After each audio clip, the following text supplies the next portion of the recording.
제로탄산음료는 역사가 긴 물건입니다. 지금으로부터 70년 전인 1952년, 제로탄산음료 노칼 진저에일이 세상에 처음 등장했죠. 코카콜라는 1963년 탭이라는 이름의 제로 음료를 내놨습니다. 브랜드 가치가 세계 1위인 코카콜라 상표가 이 음료에 전혀 드러나지 않은 데는 그 이유가 있습니다. 당시 임원진들은 제로탄산음료 탭이 코카콜라의 명성에 오히려 흠집을 낼 수 있다고 우려했죠. 이처럼 서저 취급을 받던 제로탄산음료는 최근 헬시플레저 열풍에 힘입어 원조 못지않은 인기를 누리고 있습니다. 이 제로탄산음료, 과연 건강과 먹는 즐거움 모두를 잡은 물건이 맞을까요? 결론부터 말하면 대답은 예스입니다. 왜 이 얘기를 먼저 하냐고요? 사실 제로음료의 유해성 문제는 단순히 좋다 나쁘다를 떠나 더 은밀히 들여다봐야 할 이유가 있기 때문입니다. 채널 물건이 파헤쳐본 오늘의 물건, 제로음료입니다.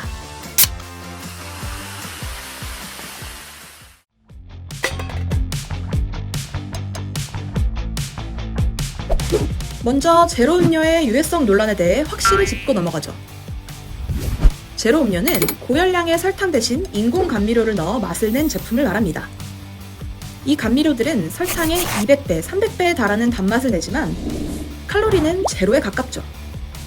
제품 라벨을 살펴보면 아스파탐, 스쿠랄로스, 에리스리톨, 아세설팜칼륨 등 발음하기도 어려운 성분이 표기되어 있는데 이것들이 바로 인공 감미료입니다.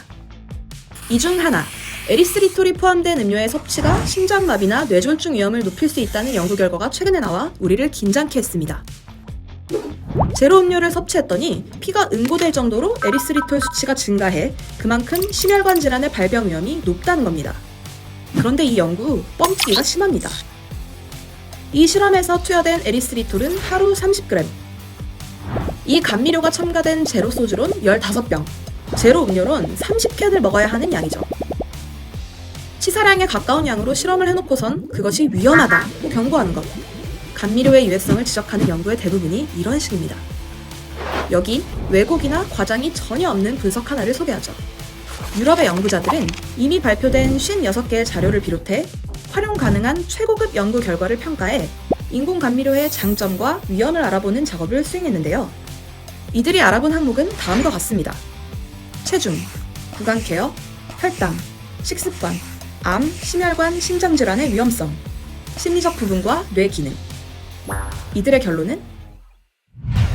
먼저 첫 번째, 감미료를 자주 먹는 사람과 그렇지 않은 사람의 건강 상태는 큰 차이가 없습니다. 두 번째, 감미료 사용으로 인한 건강상 이점은 관찰되지 않았습니다.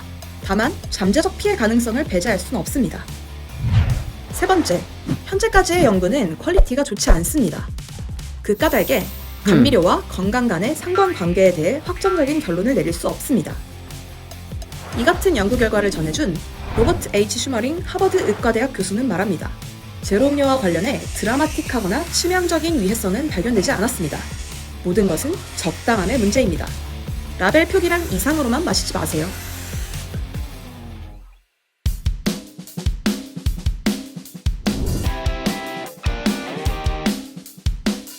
인디애나 대학의 최고 보건 책임가인 에런 E. 캐롤은 제로음료의 유해성 논란과 관련해 우리에게 전혀 다른 이야기를 들려줍니다.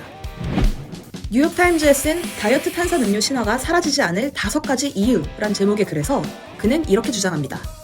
아마 당신은 죽을 때까지 다이어트 탄산음료에 대한 이야기를 읽게 될 것이다. 그리고 그 이유는 놀랍게도 음료의 유해성 여부와는 별 상관이 없습니다. 그럼에도 불구하고 제로 음료 논란이 계속될 수밖에 없는 이유는 무엇일까요? 첫 번째는 인위적이면 나쁘다고 여기는 생각입니다. 앞서 소개한 감미료 아스파탐, 에리스리톨, 스쿠랄로스, 아세설팜칼륨 등은 이름만으로도 나쁜 성분처럼 보입니다. 그럼 이 이름은 어떤가요? 다이하이드로젠 모노옥사이드. 우리 몸에 굉장히 치명적일 것 같지 않나요?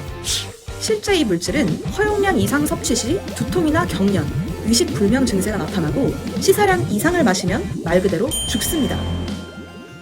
이렇게나 위험한 음식인데 대부분의 식품에 아주 많이 함유돼 있죠. 이 이름 다이하이드로젠 모노옥사이드는 물의 화학용어입니다. 화학용어는 재료를 설명하는 단어일 뿐 그 자체로 좋고 나쁨을 판단하는 기준이 될 수 없습니다. 인공 감미료의 이름이 화학식으로 써있다고 해서 그것 자체를 나쁘게 보는 건 그야말로 신화에 불과하죠. 캐롤 교수가 말하는 제로 음료 논란이 반복되는 두 번째 이유. 탄산음료 자체가 손쉬운 표적이기 때문입니다. 갖고 와봐. 건강을 중시하는 시대에 탄산음료는 매번 적이 될 수밖에 없습니다. 셋째는 과학자의 존재, 넷째는 유력기관과 언론. 과학자들은 돈을 벌기 위해 연구를 계속할 수밖에 없습니다.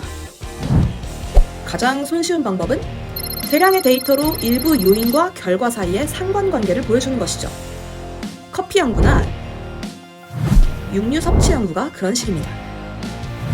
제로 음료 연구 역시나 마찬가지입니다. 그리고 이런 연구 결과를 유력 기관들이 발표하고 언론들은 받았습니다. 우리가 주기적으로 듣는 경로성 연구 결과들은 죄다 이런 과정을 거칩니다.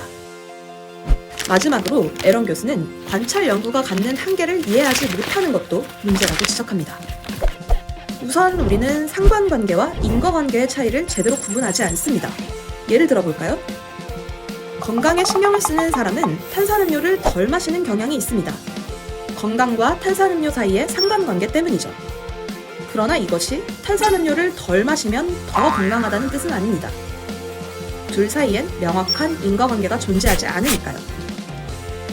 연구가 절대적 기준이 아닌 상대적 기준에만 초점을 맞추고 있는 것도 문제입니다.